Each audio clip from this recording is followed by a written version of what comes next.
Rémi Villemur, ou Rémi Villemur.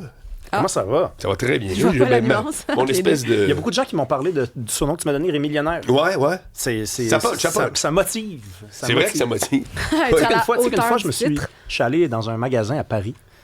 Je voulais acheter un sac à une fille. Oui. Puis à Paris, aux Galeries Lafayette, des fois, il n'y a pas de prix sur les sacs.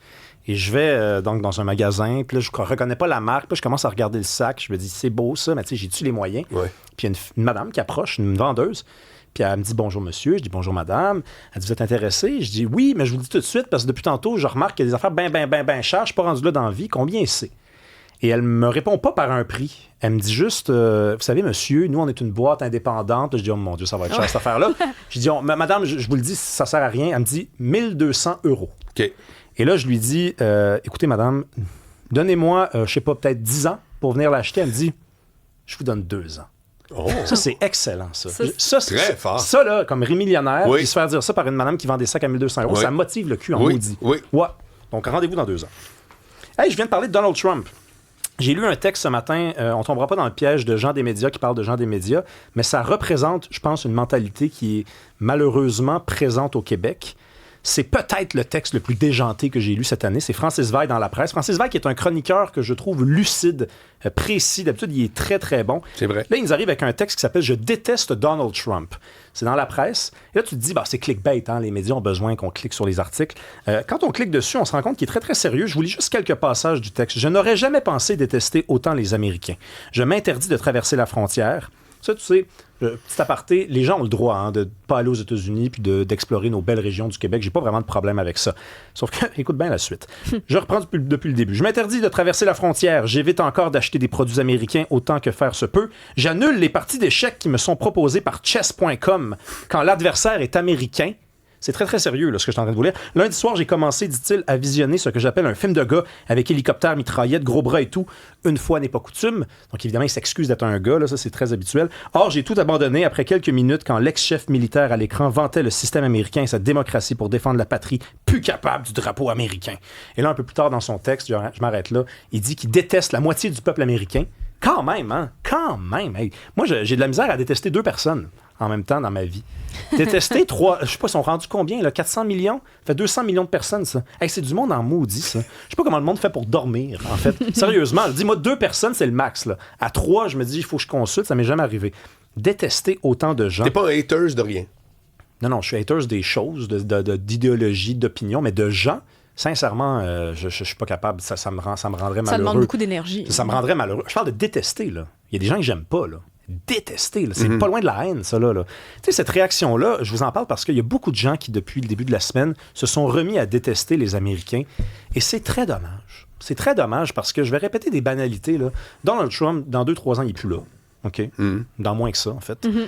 Il est pressenti pour perdre les élections de mi-mandat. Donc, quand on déteste un peuple, la moitié du peuple, alors que les élections sont censées être perdantes pour lui si elles avaient lieu demain matin... Mais tu sais que c'est toujours des 51-49. Il y a la moitié du monde qui, depuis toujours, élisent ou n'élisent pas les présidents. Ouais, mais ça, c'est un. Deuxièmement, quand Trump n'est plus là, son électeur est encore là. Oui, mais alors ça, c'est un très bon point, ça, que tu viens d'apporter. Imagine-toi si cet homme-là, Francis Veil, détestait encore la moitié du peuple américain si c'était plus Donald Trump au pouvoir. Mettons que c'est un démocrate, là, la prochaine présidentielle qui l'emporte. Oui. Il va-tu continuer à haïr la moitié du peuple américain pendant bien longtemps? C'est une bonne question. Non, mais c'est parce que à un moment donné, il faut que ça arrête. Mais toi, qu'est-ce qui t'a accroché dans ça? C'est la Pourquoi réaction. toi, ça vient te chercher? Parce que il y a beaucoup de gens qui se drapent de vertu, premièrement, des gens qui se disent inclusifs, respectueux, bienveillants, puis qui, quand tu fais juste creuser un petit peu, tu te rends compte qu'ils sont très haineux. Oui, mais c'est une personne toxique. C'est la définition de personne toxique. Je comprends. T'es-tu obligé d'être tolérant avec absolument tout le monde?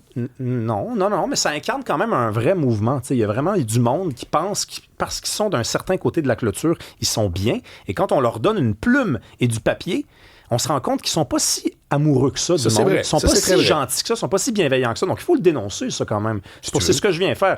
Et en passant, une réaction émotive, ça mène à quoi? Ça mène à des émotions. Puis une réaction haineuse et méprisante, ça mène à quoi? Ça mène à la haine et le mépris. Je n'ai jamais vu quelqu'un recevoir des émotions et de la haine et du mépris et répondre par quelque chose de, je sais pas, structuré, quelque chose. Tu tombes dans le piège. Donc, si c'est ça l'intention... À un moment donné, la première élection de Donald Trump, c'est 2016? En 2016, j'ai fait une capture d'écran de mon iPad. Je suis abonné depuis longtemps au New York Times. Sur la page couverture du format iPad du New York Times, il y avait 6 articles la page de couverture, 6 articles à charge contre Donald Trump. Puis ce jour-là, je me suis dit, c'est pour ça qu'il va gagner. Ben oui, tu comprends? C'est comme ça qu'il a gagné. C'est exactement... C'était ça son carburant. Il y a multiples raisons. Évidemment. Mais oui, tu as dit le mot carburant. C'est-à-dire que l'électeur secret de Donald Trump, lui qui était peut-être gêné de le dire, mais qui a dit... Il voyait ça, puis il faisait « Hey man, t'es en train de... » Parce que c'est ça qui arrive, c'est qu'en détestant Trump, tu détestes la moitié de son électorat. Mais moi, je dis, c'est à eux autres d'assumer, c'est pas à moi. Moi, j'ai le droit de le trouver zéro et de vous trouver zéro. Oui, je le dis ouvertement. C'est-tu ce que Nietzsche disait? Je trouve ça adorable. Il a dit bien des affaires. Mais oui, c'est vrai. Mais une de ses belles phrases, il disait « Le peuple, il faut pas ni l'aimer, ni l'haïr, il faut le mépriser. » Et c'est exactement ce que moi je pense. Moi, je suis complètement détaché émotivement de la question américaine ou Donald Trump, mais je méprise profondément tous les magas avec la calotte rouge pour les raisons pour lesquelles ils l'ont. Et oui, je les trouve extrêmement zéro. Je m'en cache pas. Non, c'est ma position. Elle vient avec aucun haine, au zéro hate.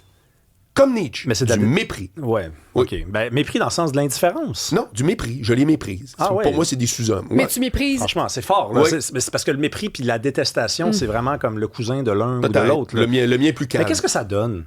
Rien. Je fais juste te dire que... Fait que ta position est vide. C'est-à-dire ça donne rien puis tu l'assumes. Ben, c'est-à-dire qu'on a le droit d'avoir une opinion. Non, mais c'est correct. C'est très intéressant. Ben... On peut avoir des opinions qui sont pas dans le but que quoi que ce soit change ou autre. Ça s'appelle une réaction. Non, je comprends. C'est ma réaction. OK, d'accord. Ben, encore mieux que la réaction, c'est construire. C'est construire quelque chose. Puis, tu sais, je me rends compte que ça, c'est ce qui nous rapproche le plus. Si jamais Donald Trump lit Francis Veil, là, je fais quand même imaginer un monde qui existe. Mais est-ce que tu trouves qu'il ne devrait pas dire ça? Non, pas du tout. Okay. Attends une minute, là. Moi, de toute façon, je tombe jamais dans ce piège-là. Liberté d'expression totale. OK. Totale. Ça va loin, là. Ça va très loin. Donc, totale, sauf que j'ai un malaise avec ça. Je viens de l'exprimer aujourd'hui, puis j'ai le droit de le faire, tu sais, puis je sais que tu me l'enlèves pas, mais ça donne quoi, des affaires de même? Ça construit rien. Ça construit que des émotions, que de la haine, et ça cache autre chose. C'est mon deuxième point, Marc. Quelqu'un qui réagit de même, là, aussi fort que ça, face à Donald Trump et un mouvement qui est un mouvement économique. Hein? C'est le protectionnisme, c'est une autre idée de la nation. C'est quelque chose qui s'inscrit d'ailleurs dans l'histoire des États-Unis. Il n'est pas apparu comme ça. Mais Trump, tu sais que ce n'est pas que ça. Non, mais c'est aussi ça. Puis d'ailleurs, Francis Veil, c'est un chroniqueur économique. Oui. Donc, il donne plein d'exemples pourquoi il l'haït, qui sont pas juste parce qu'il fait des droits de douane. Là, on se comprend. Oui, mais ça arrive, 2 jours après les droits de douane. Okay. J'ai un peu l'impression que ceci répond à cela. Là. Et ça veut dire quoi? Ça en dit long sur la dépendance, pas juste affective qu'on a aux États-Unis, mais la dépendance aux Américains. C'est-à-dire que le jour où les Américains ont décidé que, puis ils ont élu quelqu'un pour le faire, que c'était plus d'eux-mêmes qui faisaient de l'économie, nous autres, on s'est mis à les haïr. Parce qu'on n'avait aucune autre carte dans notre paquet. On n'avait rien préparé. On était des tout nus. C'est ça qui s'est passé. Et ça en dit long sur nous. Je regarde, mais il n'y a rien d'honorable à être dépendant dans la vie. Absolument rien. Quand tu es dépendant, tu es mal foutu. Donc, est-ce qu'on aurait pu être prêt? Écoute, moi, Rémi, est-ce que je nous aurais préparé à ça? Pas du tout, là. Viens pas faire de la leçon à personne. Sauf que c'est de la dépendance, ça. Et ça, c'est quelqu'un qui crie à l'aide, qui dit, on est mal pris. On est mal pris, puis tu nous as mis dans l'embarras, puis mon Dieu, qu'on est mal pris. OK, là, maintenant, là, faudrait peut-être se préparer. Faudrait peut-être faire en sorte que... Puis je sais que c'est ce que certains font en ce moment. Pas assez vite. Alex Boissonneau a raison. Il est venu à ton émission tantôt. Pas assez vite. Des fois, c'est tout croche. Mais c'est la seule façon d'en sortir. Parce que c'est quoi? On va haïr les gens à chaque fois qu'ils vont décider de tirer la plug sur quelque chose? C'est ça qu'on va faire? Tu sais qu'ironiquement, très ironiquement, Donald Trump a ramené à gauche toute l'idée du gouvernement en étant ultra interventionniste avec ses tarifs partout.